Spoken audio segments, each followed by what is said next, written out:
नमस्कार, जय हिंद। मैं अंकित मिश्र स्वागत करता हूं आपका अपने चैनल एग्जाम तक पर। जैसा कि दोस्तों, अगर आप एग्जाम तक चैनल से जुड़े हुए हैं तो आपको पता ही होगा कि इस समय हम CHS क्लास 9th के 2019 के पेपर को सॉल्व कर रहे हैं और इनके पूरे 100 क्वेश्चन को हम अलग अलग वीडियो में अलग अलग पार्टों में आपको कर रहे हैं। पहले पार्ट में हमने हिंदी के मोस्ट इंपॉर्टेंट 20 क्वेश्चन किए थे जो 2019 में पूछे गए थे। अगले पार्ट में हमने जो साइंस के मोस्ट इंपॉर्टेंट 20 क्वेश्चन जो 2019 में पूछे गए थे उसको किए थे। और आज हम करने वाले हैं जो आपके 2019 में GK GS में जो क्वेश्चन पूछे गए थे। और दोस्तों, इस चैनल को सब्सक्राइब कर लीजिए क्योंकि यहाँ पर आपको CHS संबंधी बहुत ही इंपॉर्टेंट इन्फॉर्मेशन और प्रैक्टिस सेट वगैरह आपको मिलते रहते हैं। तो बहुत ही इंपॉर्टेंट चैनल है आपके लिए, इस चैनल को सब्सक्राइब कर लीजिएगा। चलिए दोस्तों, आज हम करते हैं 2019 में पूछे गए GK GS के मोस्ट इंपॉर्टेंट क्वेश्चन। और ये 2019 का जो पेपर था उसके ही क्वेश्चन है, आपको फुल डिटेल में बताए गए हैं, इसलिए इस वीडियो को लाइक कर लीजिएगा। चलिए दोस्तों, वीडियो की शुरुआत करते हैं। तो यहाँ पर दोस्तों GK का पहला और इस पूरे प्रश्न पत्र का 81 नंबर का क्वेश्चन है कि भारतीय संविधान के किस अनुच्छेद के अंतर्गत जीवन जीने का अधिकार है। किसका अधिकार है? जीवन जीने का अधिकार है। Under which article of the Indian constitution right to life exist. आपके पास ऑप्शन है अनुच्छेद 14, अनुच्छेद 15, अनुच्छेद 20 की अनुच्छेद 21।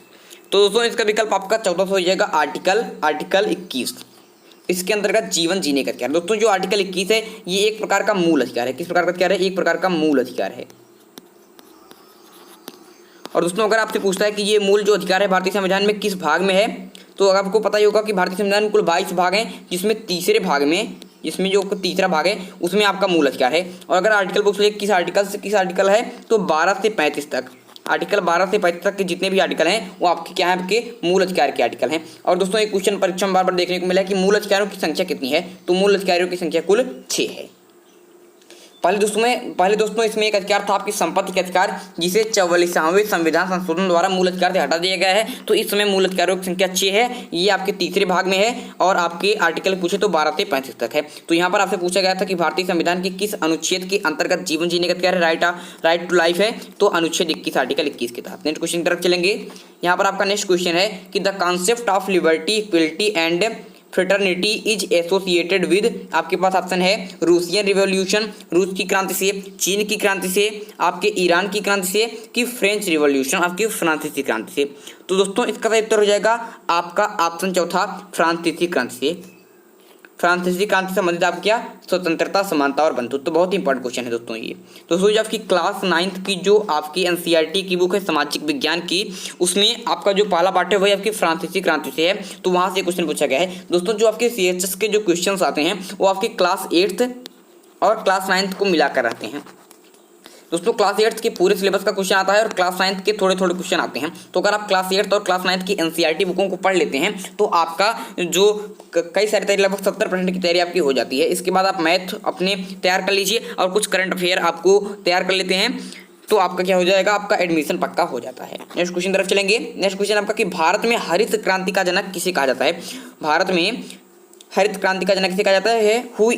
Who is called the father of Indian green revolution. आपके पास ऑप्शन है MS स्वामीनाथन, वर्गीस कुरियन, CN राव, कि आपका APJ अब्दुल कलाम। दोस्तों, भारत में जो हरित क्रांति है इसका जो जनक है आपके MS स्वामीनाथन को कहा जाता है। किसको कहा जाता है? MS स्वामीनाथन को। याद रखिए दोस्तों, बहुत ही इंपॉर्टेंट क्वेश्चन है। चलिए अब नेक्स्ट क्वेश्चन की तरफ चलते हैं। नेक्स्ट क्वेश्चन है कि भारतीय संविधान में कितनी अनुसूचियां हैं? तो अनुसूचियों की संख्या कितनी है? How many schedules are there in the constitution of Indian. तो आपके पास ऑप्शन है 9, 10, 11 की 12। तो भारतीय संविधान में दोस्तों कुल 12 अनुसूची हैं। याद रखिएगा, बहुत ही इंपॉर्टेंट क्वेश्चन है। दोस्तों, भारतीय संविधान में कुल आपके प्रारंभ में तो 8 अनुसूची थी, बाद में 12 अनुसूची हो गई। भाग की बात करें तो प्रारंभ में कुल 22 भाग थे, आपसे 22 भाग हो सकता है। और अनुच्छेद इस समय दोस्तों कितने हैं? तो 462 हैं। इस बात को आप याद रखेंगे। और पहले आपके अनुच्छेद 395 थे पहले के संविधान में, और इस समय कितने आपके 465 हैं। आपके इस समय दोस्तों 25 भाग हैं, लेकिन अगर आपसे पूछता है कि भागों की संख्या कितनी है तो 22 है। और आपके आर्टिकल आपके कितने अनुसूचियों की संख्या कितनी है? तो आपके 12 है। नेक्स्ट क्वेश्चन तरफ चलेंगे। यहाँ पर आपके नेक्स्ट क्वेश्चन है कि निम्न में से कौन संवैधानिक निकाय नहीं है? तो निम्न में से कौन सा एक संवैधानिक निकाय है? दोस्तों, संवैधानिक निकाय किसे कहते हैं? संवैधानिक निकाय दोस्तों उसे कहते हैं जो जब संविधान बन रहा था तो उसी समय जो आपके निकाय जो बॉडीज जोड़े गए थे। तो आपको बताना है कि which of the following is not a constitutional bodies. आपके पास ऑप्शन है नीति आयोग, विधि आयोग, चुनाव आयोग, वित्त आयोग। तो दोस्तों इसमें जो ऑप्शन आपका दूसरा, तीसरा और चौथा है, ये सारे आपके कॉन्स्टिट्यूशनल बॉडी हैं, संवैधानिक निकाय हैं। और जो आपका ये नीति आयोग है, जो आपका क्या है, आपका नीति आयोग है, ये संविधानोत्तर निकाय है। किसका है? आपका एक्स्ट्रा कॉन्स्टिट्यूशनल बॉडीज है। इसको मोदी जी ने सन 2014 में आपका भारत के संविधान में जोड़ा था। तो उस समय तो ये जो संविधान जब बन रहा था तब तो ये नहीं था, बाद में 2014 में जुड़ा। आपके योजना आयोग के स्थान पर नीति आयोग को मोदी जी ने जोड़ा था। तो ये क्या है? आपका संविधानोत्तर निकाय है। चलिए दोस्तों आगे चलते हैं। नेक्स्ट क्वेश्चन आपका कि किस वर्ष में नेपाल ने अंतरिम संविधान को अपनाया? In which year Nepal adopted an अंतरिम कॉन्स्टिट्यूशन। तो किस वर्ष में जो नेपाल है इसने अपने अंतरिम संविधान अपनाया? आपके पास ऑप्शन है 2005, 2007, 2008 कि नन ऑफ दीज। तो दोस्तों इसका उत्तर आपका ऑप्शन बी हो जाएगा 2007 में आपके जो नेपाल है इसने अपना अंतरिम संविधान अपनाया था। नेक्स्ट क्वेश्चन है कि भारत में राज्यसभा का सभापति कौन होता है? तो in Indian who becomes the chairman of council of states. तो दोस्तों इसका विकल्प आपका ऑप्शन बी से हो जाएगा उपराष्ट्रपति। जो उपराष्ट्र होता है ये आपके राज्यसभा का सभापति होता है। नेक्स्ट क्वेश्चन तरफ चलेंगे कि भारत में प्रथम महिला विश्वविद्यालय स्थापित किया गया। The first women's university in India was founded by. तो किसके द्वारा आपका प्रथम महिला विश्वविद्यालय की स्थापना की गई थी? दोस्तों ये बहुत ही इंपॉर्टेंट क्वेश्चन है और बहुत ही अच्छे लेवल का क्वेश्चन है। आपकी परीक्षा पूछा गया था। आपके पास ऑप्शन है D.K. कर्वे द्वारा, रानी अहिल्या देवी द्वारा, J.C. कुमारप्पा द्वारा कि महात्मा गांधी जी द्वारा। तो दोस्तों इसका विकल्प आपका ऑप्शन ए हो जाएगा D.K. कर्वे द्वारा। दोस्तों जो प्रथम महिला विश्वविद्यालय है इसकी स्थापना सन 1916 ईस्वी में D.K. कर्वे द्वारा की गई थी। और इसके पूरे जो विश्वविद्यालय इसका नाम है आपका श्रीमती नाथीबाई दामोदर ठाकरसे महिला विश्वविद्यालय। आपका ये महाराष्ट्र में है। कहाँ? आपका महाराष्ट्र में है। और दोस्तों ये बहुत ही अच्छे लेवल का क्वेश्चन था। और ये क्वेश्चन पूछा क्यों गया?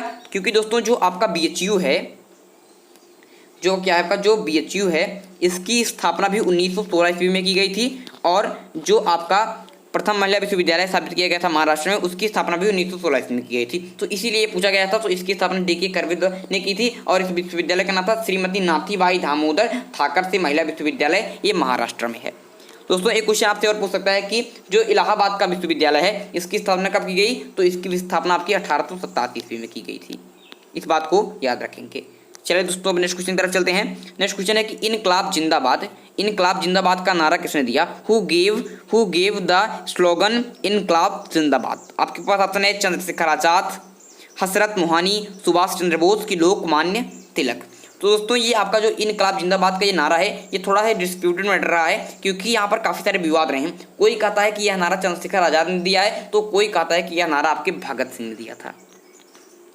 तो दोस्तों जब भी ये क्वेश्चन आपकी परीक्षा में आता है तो दोनों में से एक ही ऑप्शन आता है। यहाँ पर दोस्तों आपके पास भगत सिंह का ऑप्शन नहीं है, तो आपका सही उत्तर क्या हो जाएगा? आपका सही उत्तर हो जाएगा चंद्रशेखर आजाद।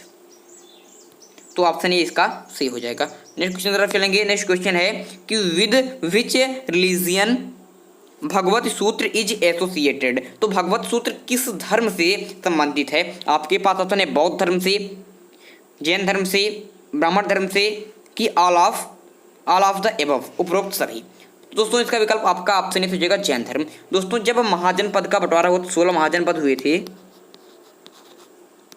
जो 16 महाजनपद है इसकी जानकारी दोस्तों हमें आपके बौद्ध धर्म के आपके भगवत सूत्र से ही मिलती है। और अगर जैन धर्म के आपके भगवत सूत्र से मिलती है। और बौद्ध धर्म किसके तो भगवत सूत्र से। भगवत सूत्र तो आपका जैन धर्म हो गया। और अंगुत्तर निकाय जो है, जो अंगुत्तर निकाय ग्रंथ है इससे हमें ज्ञात होती है आपके 16 महाजनपद के बारे में। और ये आपके क्या है? आपके बौद्ध धर्म का ग्रंथ है। और जैन धर्म का ग्रंथ क्या है? आपका जैन धर्म का ग्रंथ आपके भगवत सूत्र। तो इसका विकल्प आपका ऑप्शन बी सही हो जाएगा कि भगवत सूत्र संबंधित किससे? तो आपके जैन धर्म से। अगर अंगुत्तर निकाय पूछता तो इसका विकल्प ए सही होता। चलिए नेक्स्ट क्वेश्चन तरफ चलते हैं। नेक्स्ट क्वेश्चन है कि ऋग्वेद के किस मंडल में, जो ऋग्वेद है इसके किस मंडल में? दोस्तों ऋग्वेद में मंडलों की संख्या 10 है, इस बात को भी याद रखेंगे। और इसके किस मंडल में गायत्री मंत्र लिखा गया है? तो दोस्तों इसका विकल्प आपका ऑप्शन सी से हो जाएगा तृतीय मंडल में। ऋग्वेद के तृतीय मंडल में आपके गायत्री मंत्र को लिखा गया है। इसको दोस्तों विश्वामित्र जी ने लिखा है। और सूर्य की पत्नी सावित्री के लिए, सावित्री के लिए यह मंत्र लिखा गया है। याद रखेंगे ऋग्वेद के तीसरे मंडल में गायत्री मंत्र है। और और इसको विश्वामित्र जी ने लिखा है आपके सूर्य की पत्नी सावित्री जी के लिए। इस बात को याद रखेंगे। चलिए दोस्तों नेक्स्ट क्वेश्चन तरफ चलते हैं। नेक्स्ट क्वेश्चन है कि संथाल जो विद्रोह है इन विच ईयर संथाल रिवॉल्यूशन आपका ऑक्योर्ड। तो संथाल जो विद्रोह है किस वर्ष में हुआ, तो आपकी ये 1855 में हुआ। इस बात को याद रखेंगे, बहुत ही ज़्यादा इंपॉर्टेंट क्वेश्चन है। नेक्स्ट क्वेश्चन तरफ चलेंगे। नेक्स्ट क्वेश्चन है कि प्रत्यक्ष कार्यवाही दिवस कब मनाया जाता है। तो दोस्तों प्रत्यक्ष जो कार्यवाही दिवस है ये 16 अगस्त 1946 का आह्वान इसका किया गया था। तो प्रत्यक्ष कार्यवाही दिवस आपका आह्वान कब किया गया, तो 16 अगस्त 1946 को किया गया है। नेक्स्ट क्वेश्चन तरफ चलेंगे। नेक्स्ट क्वेश्चन है कि पृथ्वी की सबसे पतली परत क्या है। तो दोस्तों इसका विकल्प आपका ऑप्शन से जगह क्रस्ट। दोस्तों इसे हिंदी में कहते हैं भूपर्पटी।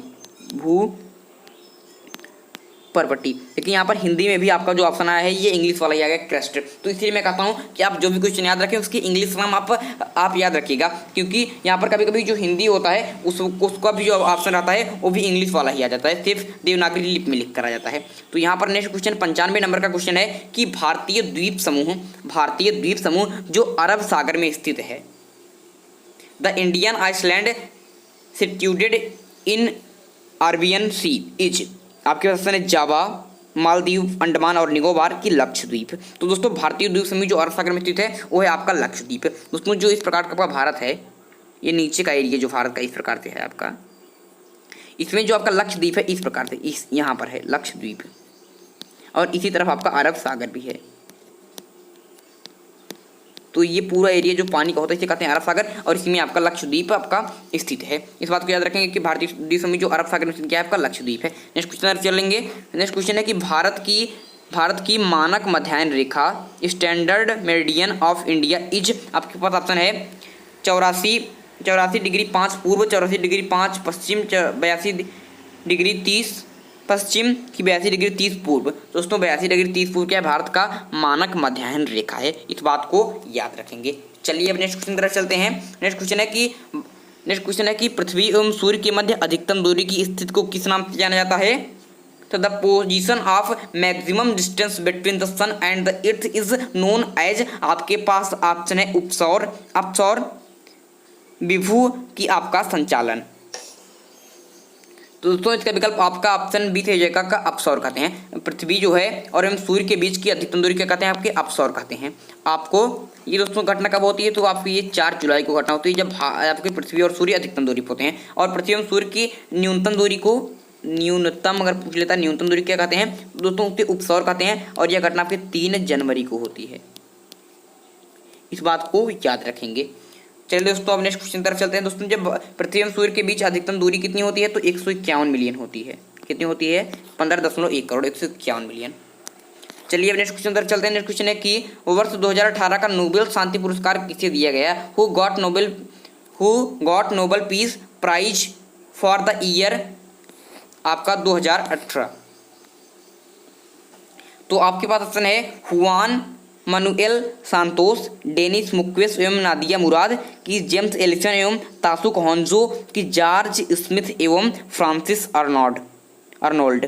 तो दोस्तों इसका विकल्प आपका ऑप्शन दीजिएगा जेम्स एलिसन एवं तासुक होंजो को 2018 का नोबेल शांति पुरस्कार दिया गया। किसका, आपका नोबेल शांति पुरस्कार। इस बात को आप याद रखेंगे। यहाँ पर नेक्स्ट क्वेश्चन है दोस्तों आपके 99 नंबर का क्वेश्चन कि 26 फरवरी 2019 को भारत ने पाकिस्तान के विरुद्ध 26 फरवरी 2019 को भारत ने पाकिस्तान के विरुद्ध किस जगह पर हवाई हमला किया था। तो दोस्तों दो ऑप्शन है जिसने बच्चों को बहुत ही कंफ्यूज किया। एक है आपका पुलवामा, एक है बालाकोट। 60% बच्चों ने इसको सही किया। आपके 60% जो लड़के थे इन्होंने आपकी पुलवामा को सही किया, और 40% बच्चों ने आपके बालाकोट को सही किया। और ये कन्फ्यूजन बना क्यों, क्योंकि जो आपकी 26 फरवरी थी भारत ने पाकिस्तान के विरुद्ध की, जो पाकिस्तान था उसने भारत पे जिस जगह पर हमला किया था वो था आपका दोस्तों पुलवामा।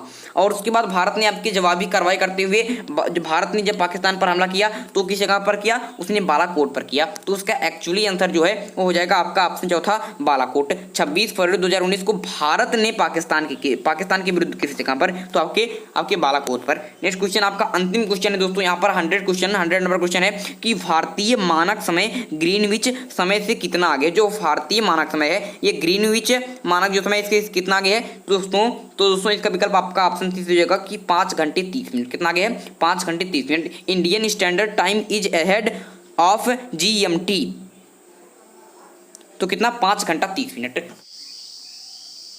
तो ये था दोस्तों आज का हमारा वीडियो जिसमें हमने किया जीके जीएस के मोस्ट इंपॉर्टेंट आपके 20 क्वेश्चन जो 2019 में पूछे गए थे। और दोस्तों इस चैनल को सब्सक्राइब कर लीजिए क्योंकि आपको कल या परसों में ये साइंस का आपको कराया गया था। इसके लिंक दोस्तों ये साइंस के जो 20 क्वेश्चन कराए गए थे इस वीडियो की लिंक आपको मिल जाएगी आई बटन पर, जाकर देख लीजिएगा। वहाँ पर आपको CHS 2019 क्लास साइंस के पेपर नाम की एक प्लेलिस्ट मिल जाएगी। खोलेंगे तो आपको हिंदी के भी साइंस के मिल जाएंगे और आज के ये वीडियो उसमें भी कर दिया जाएगा। उसके बाद दोस्तों इस चैनल को सब्सक्राइब कर लीजिए क्योंकि यहाँ पर भी आपको मैथमेटिक्स के और इंग्लिश के पेपर आपको सॉल्व कराने हैं, इसलिए इस चैनल को सब्सक्राइब कर लीजिएगा। आपको कल या परसों में आपको इन 2 वीडियो भी आपको मिल जाएंगे।